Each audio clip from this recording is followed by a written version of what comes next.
Hello everyone, आप सबका एक बार फिर से बहुत बहुत स्वागत है संगीता's पाठशाला में। मैं संगीता मोदक, आपकी अर्थशास्त्र की शिक्षिका, एक बार फिर से आप सबके सामने हाजिर हूँ। आज हम लोग पढ़ने वाले हैं class 12 chapter number 3 micro economics से।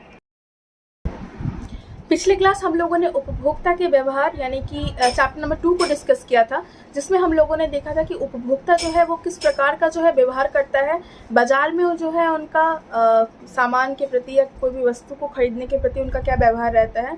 उसको हम लोगों ने समझा था इंडिफरेंस कर्व के थ्रू, जिसमें हम लोगों ने बजट लाइन, फिर जो बजट सेट है इसके द्वारा हम लोगों ने समझा था। फिर हम लोगों ने एक ऑप्टिमम सेट को चुना था इंडिफरेंस कर्व के अंदर, जिसमें कि जो कि टैंजेंट होता था बजट लाइन के ऊपर। इन सब बातों को हम लोगों ने टेक्निकली समझाया है इस चैप्टर नंबर 2 में, जो कि वीडियो आपको प्लेलिस्ट में मिल जाएगा। मैंने ऊपर आई बटन में जो है लिंक दिया हुआ है, आप वहाँ पे जाकर के चेक कर सकते हैं इसको।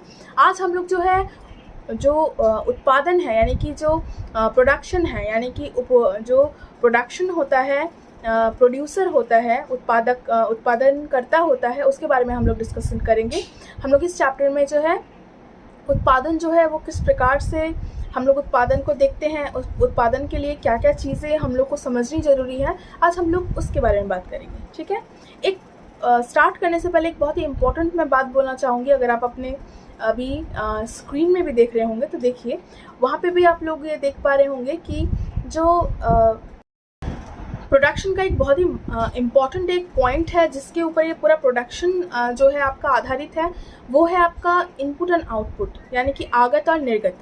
हम लोग जो इनपुट लगाते हैं उसी का हम लोग को प्रोसेस के थ्रू जब वो पार होता है उसका हमें आउटपुट मिलता है। तो ये इनपुट आउटपुट के बीच का जो संबंध है, मिनिमम इनपुट हमेशा कोई भी जो प्रोड्यूसर है वो लगाना चाहेगा, उसके द्वारा वो जो है मैक्सिमम आउटपुट को पाना चाहेगा। ठीक है, तो इसी प्रोसेस के बारे में हम लोग आज डिस्कस करने वाले हैं। तो चलिए आगे वीडियो में हम लोग डिस्कशन करेंगे, देखते हैं आगे। इस अध्याय तथा अगले अध्याय में हम उत्पादक के व्यवहार की जांच करेंगे, यानी कि प्रोड्यूसर्स बिहेवियर।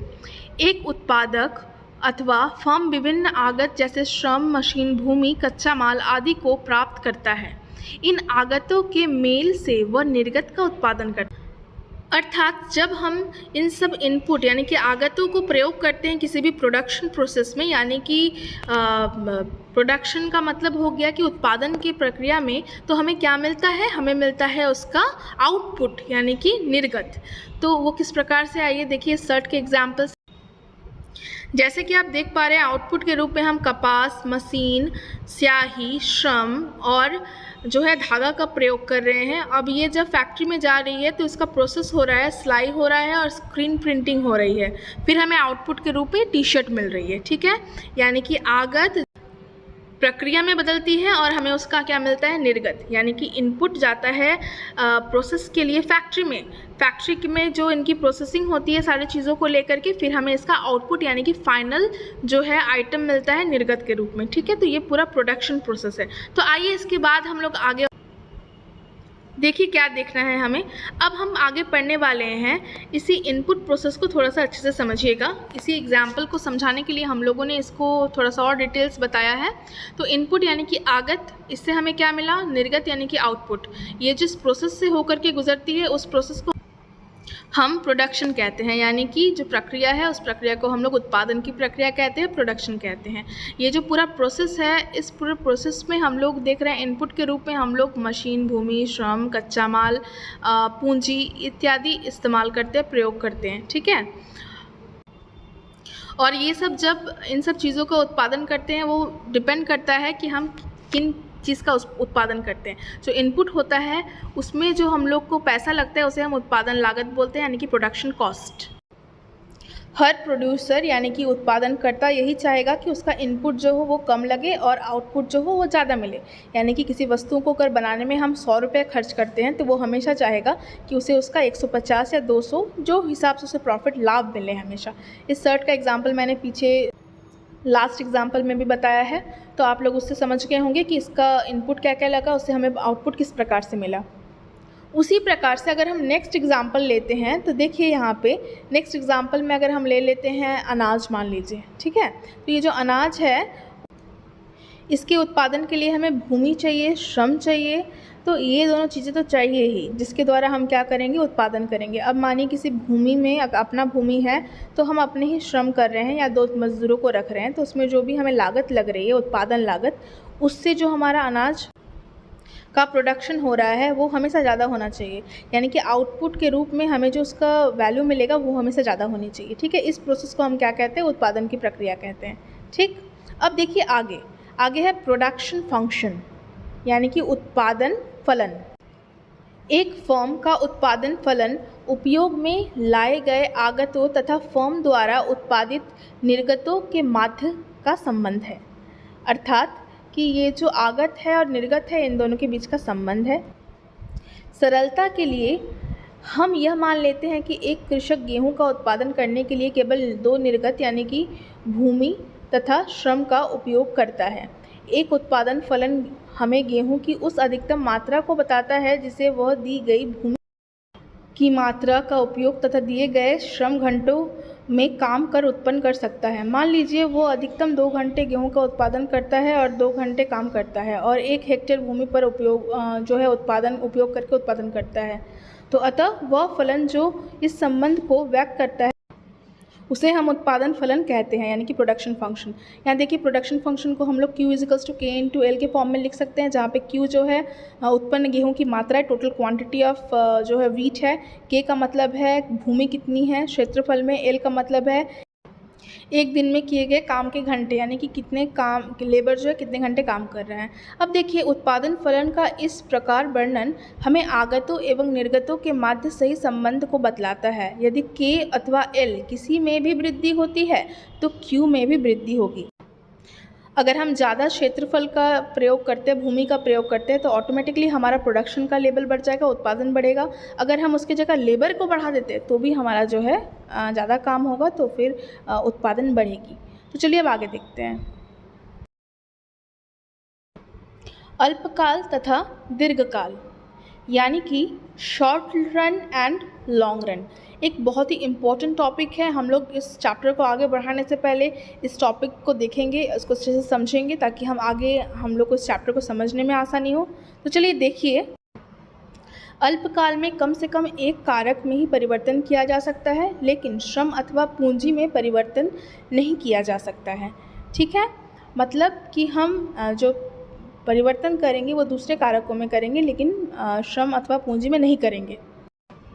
अतः पूंजी एवं श्रम जो है वो स्थिर रहता है। निर्गत स्तर में परिवर्तन लाने के लिए फर्म केवल दूसरे कारकों में ही जो है परिवर्तन कर सकता है। तो वो दूसरे कारक बहुत कुछ हो सकते हैं, जैसे पूंजी श्रम के अलावा भी पानी है, उसके जो मजदूर हैं, उर्वरक यानी कि फर्टिलाइज़र हो गए, बीज हो गए, कीटनाशक हो गए, ये सब कच्चे माल हैं, इन सब में परिवर्तन किया जा सकता है। लेकिन जब हम दीर्घकाल की बात करते हैं, यानी कि लॉन्ग रन की बात करते हैं, तो दीर्घकाल में उत्पादन के सभी कारकों में परिवर्तन लाया जा सकता है। एक फर्म निर्गत के विभिन्न स्तरों का उत्पादन करने के लिए दीर्घकाल में दोनों कारकों में जो है साथ साथ परिवर्तन कर सकता है। मतलब कि दोनों कारक अगर हम बात करते हैं, श्रम और पूंजी, दोनों में जो है दीर्घकाल में वो परिवर्तन कर सकता है। अतः हम ये कह सकते हैं कि दीर्घकाल में कोई भी स्थिर कारक नहीं होता है। मतलब कि जो शॉर्ट रन है यानी कि अल्पकाल है, अल्पकाल में जो है हम एक ही कारक को जो है परिवर्तन कर सकते हैं, सब कारकों को परिवर्तन नहीं कर सकते। लेकिन लॉन्ग रन में जो है आप सभी कारकों को परिवर्तन कर सकते हैं। ये एक बहुत ही इम्पोर्टेंट पॉइंट है। तो चलिए अब आगे बढ़ते हैं। अब आइए हम लोग कुल उत्पाद, औसत उत्पाद तथा सीमांत उत्पाद के बारे में बात करेंगे, यानी कि total product, average product and marginal product. तो आइए पहले हम लोग कुल उत्पाद के बारे में जानते हैं, यानी कि टोटल प्रोडक्ट किसे कहते हैं। तो टोटल प्रोडक्ट हम किसे कहते हैं? कुल उत्पाद से अभिप्राय किसी वस्तु के उस कुल उत्पादन से है जो एक आगत जैसे श्रम के रोजगार के एक निश्चित स्तर द्वारा प्राप्त होता है, जबकि अन्य आगतों की मात्रा अपरिवर्तित रहती है। यानी कि हम यहाँ पे प्रोडक्ट औसत उत्पाद निर्गत की प्रति इकाई परिवर्तन आगत के रूप में परिभाषित किया जाता है। हम इसकी गणना इस प्रकार करते हैं। अगर हम श्रम की बात कर रहे हैं, यानी श्रम को हम लोग L से दर्शाते हैं, तो यानी कि APL = TPL/L।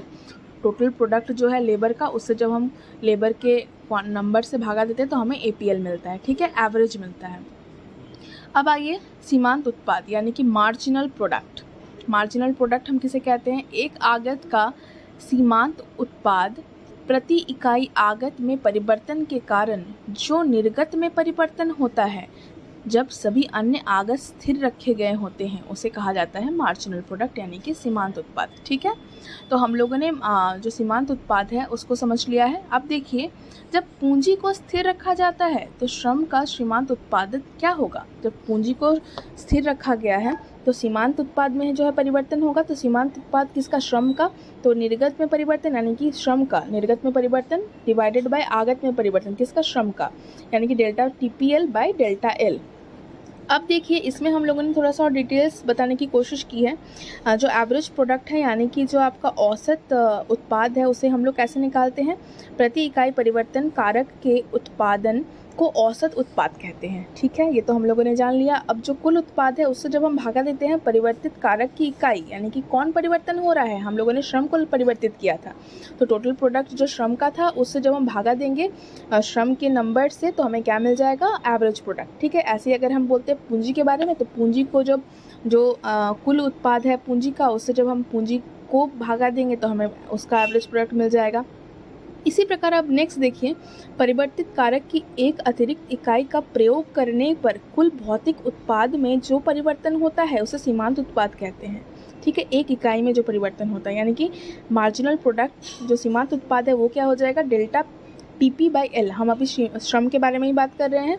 तो डेल्टा TP मतलब डेल्टा का मतलब ही होता है चेंज, आप लोग जानते हैं। तो जो चेंज हो रहा है टोटल प्रोडक्ट, ठीक है, श्रम का, जब उससे भागा देंगे हम जो श्रम में बदलाव हो रहा है उसका, तो हमें मिल जाएगा क्या? हमें मिल जाएगा। इस वीडियो को अंत तक देखने के लिए आप लोगों का बहुत बहुत धन्यवाद। अगर कोई भी प्रॉब्लम हो तो आप नीचे डिस्क्रिप्शन बॉक्स पे अपने कमेंट को छोड़ेंगे, मैं आपके सॉल्यूशंस या जो भी कन्फ्यूजन है उसको क्लियर करने की कोशिश करूँगी। आगे नेक्स्ट पार्ट हम लोग नेक्स्ट वीडियो में देखेंगे। तब तक के लिए आप सब ऐसे वीडियोस को देखते रहें। कोई भी डिफ़िकल्टी हो तो please share with me. And मेरा जीमेल जो ID है वो भी दिया हुआ है, आप वहाँ पे भी अपने जो भी क्वेरीज है उसको छोड़ सकते हैं। Thanks for watching the video. And don't forget to click on the like, subscribe and on the bell button.